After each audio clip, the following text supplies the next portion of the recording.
wonders of the internet. Today, I am in a pigeon with a weird number plate because that's the way it is. Anyway, you'll see we've got the church here. Let's see what my frame rate is. This is max settings with recording software, so things are going well. I'm going to turn dynamic reflection off though because that is really messing with the lagginess of it. Anyway, we're at my map, which you'll see has far less buildings and the church is slightly floating, but there is a good reason for it. My pigeon also has pigeon sounds now, naturally. And it's a Pigeon 600, might I mention. Still, this road is horrible. It's a decal road, which is precisely the point. It's designed for off-roaders now. I'm going to make it less rough than it is now, because it's completely ridiculous. But someday, you'll just be able to drive in a normal car and not get stuck like I am here. What's happening even? I think it's stuck. It seems the game still believes there's mud here, even though I've put a decal road over it and deleted all the water, which is odd. Maybe I need to do some resurfacing there and see what else I can do. But this, I believe, has an open differential. Barely ideal in this situation. But we do have our fuel station, and I am on a road. It doesn't really look like it, but I am. And I'm free from the mud, yay! So, if we go around this fuel station, you'll see I've started a road. The road is going to go around here. I'll just show you where it's going to go, if I don't crash my pigeon. And we can go to the interior view for this. Should be amusing enough.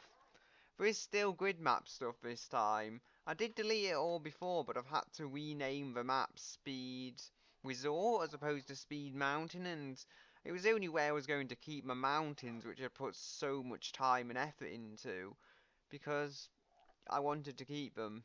Things had gone funny. Anyway, we have some cave system there, which was part of grid map as well. Here is just various bumps and stuff. This is going to become a proper road someday, and it's going to lead up to the snowy mountains as a kind of easier way than going up there, where the Malorch wouldn't handle, as I said before. Now, if we move a camera, we can hopefully get the car quite high on the mountain. The camera is a little slow, and you'll see there's no texture on the side of the road, but the basis is here. Now, I think we can drop the pigeon around about here. F7 that was, and we've dropped it. Had a tiny bit of lag, but it weren't too bad. Now, I'm going to show you something I've done down here, though, which I didn't show you before.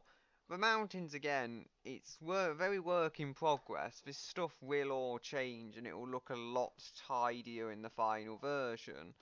Here we actually have to go up to go down. It's strange, but in order to get the road to line up properly and not clip through and everything, I've had to do it that way. Anyway, if we go down here, we'll see our unfinished road. Unfinished because there's a huge bump here that stops something like an FR16 getting through. We'll go past these very two posh houses and crash our pigeon. Oh dear. Thankfully, it's in a decent enough position to escape, is it? Come on, you can do it, little pigeon. You can do it. It's not decided whether it wants to be a rally car or a road car. Speaking of which, I can actually go and get a rally car and do these jumps. So if we reset about here, F7 that, and oh dear, oh dear, we've tipped into the ground. This is not good. If you want, yeah, I've set a piece of tarmac on fire somehow. If you want to do some jumps, it's generally not recommended you drop your car down a pit. Oh dear, turn around. The node grabbing utility thing here is odd. Amazingly though, it still drives and steers after all it's been through.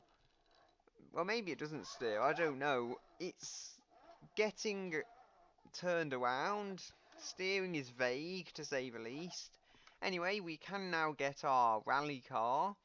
There's only one vehicle I can naturally think of as a rally car, and that's the Sunburst. So, for some reason, the Sunburst rally car didn't work. I've used the hill climb version without any struggle, but that particular version didn't want to work. So, we've got the Hirochi SBR4 Twin Turbo Stage 2 instead. Now, you'll see this is not paved, but I did have a decal road here which just follows the contours of the land, so it's reasonably smooth, and you'll see we can just launch a car off there.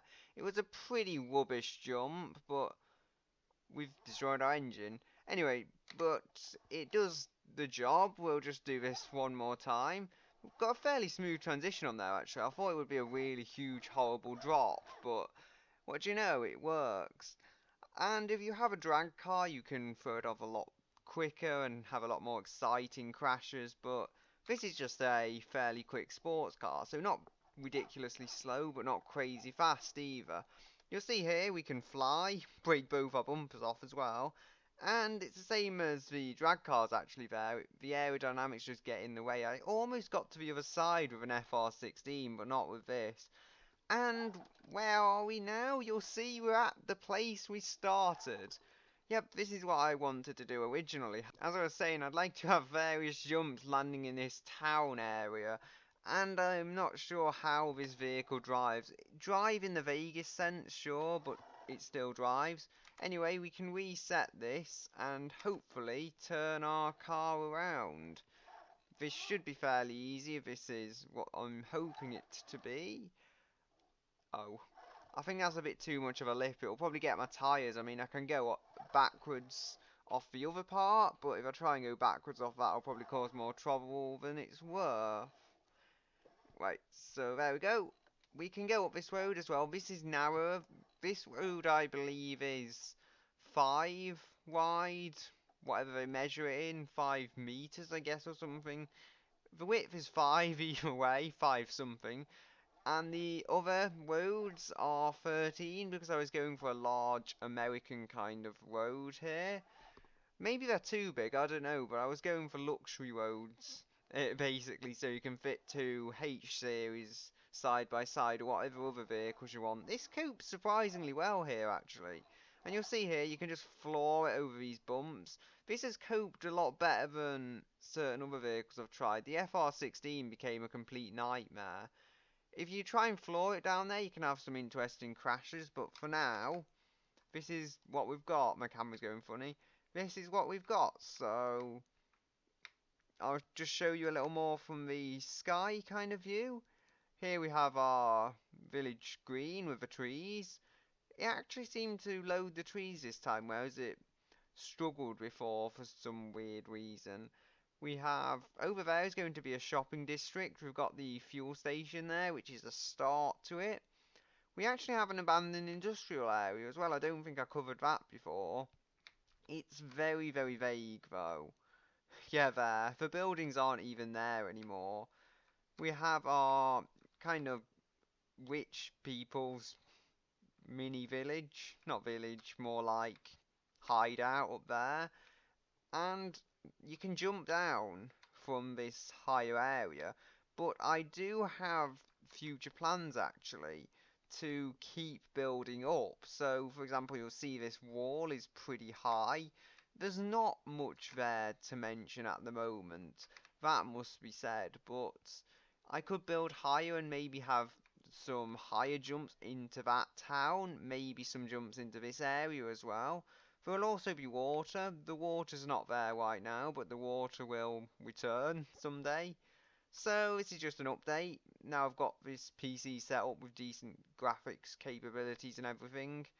There's also going to be a snowy mountain over there, but there's nothing there now. It's just a road that leads to some ice, really. But anyway, until next time, goodbye, until another day.